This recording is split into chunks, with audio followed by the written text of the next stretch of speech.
공부하는데 마음에 장애가 없길 바라지 말라. 마음에 장애가 없으면 배우는 것이 넘치게 된다.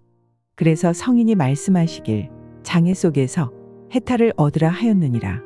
공부라는 말은 원래 당나라 때 불교 종파의 하나인 선종을 통해서 퍼진 용어라고 합니다. 선종의 어록에 따르면 시간과 노력을 들여서 불법을 열심히 닦는다는 뜻으로 사용했는데, 송나라 시대에 대학자인 주자가 공부라는 말을 널리 사용하면서 유교에서도 유행하게 되었다고 합니다.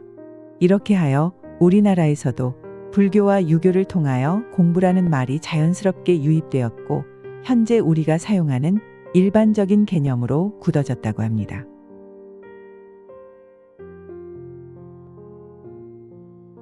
그러나 요즘은 종교적 정서를 벗어나 학생들이 수학, 영어, 국어 등 학과목에 매진한다는 의미로만 사용되고 있습니다. 물론 선원이나 승가 대학 등에서는 스님들끼리 요즘 공부가 잘 됩니까? 공부가 잘 안 됩니다. 등의 인사말을 나누며 안부를 묻는 말로 쓰이기는 합니다. 공부라는 말이 사용된 선종의 원래 의미는 시간과 노력을 들여서 불법을 열심히 닦는다는 뜻이라 하였는데, 이 말을 현대적 의미로 다시 되새겨보면 시간과 노력을 들여서 일상의 삶을 열심히 사느냐라고 할 수 있을 것입니다. 그런데 시간과 노력을 들여서 일상의 삶을 열심히 살려고는 하지만 세상의 일이라는 게 노력한 만큼의 보상으로 다가오거나 성공적으로 이루어지지는 않습니다.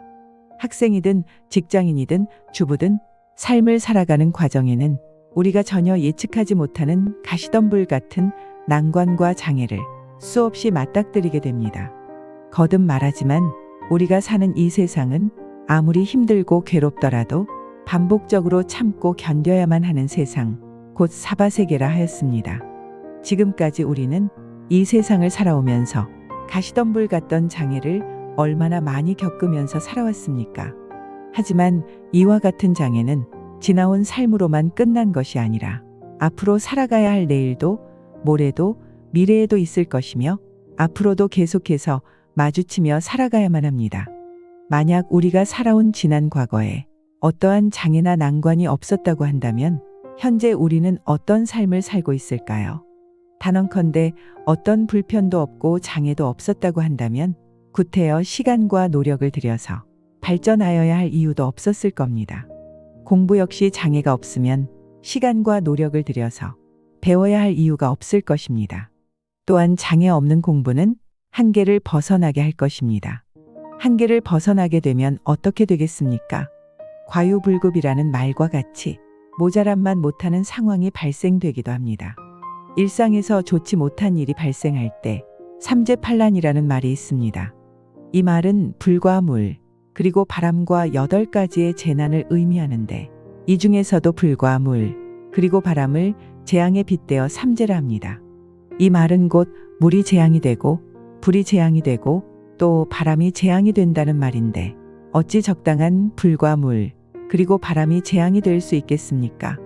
다만 그 한계를 넘어서게 될 때 재앙이 될 수 있음을 경고하는 말이기도 합니다.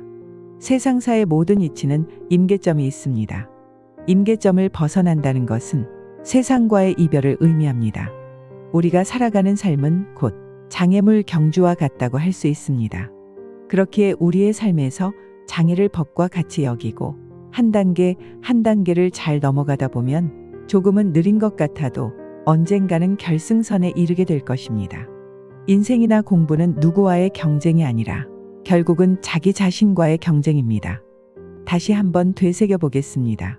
공부하는데 마음에 장애가 없길 바라지 말라. 마음에 장애가 없으면 배우는 것이 넘치게 된다. 그래서 성인이 말씀하시길 장애 속에서 해탈을 얻으라 하였느니라.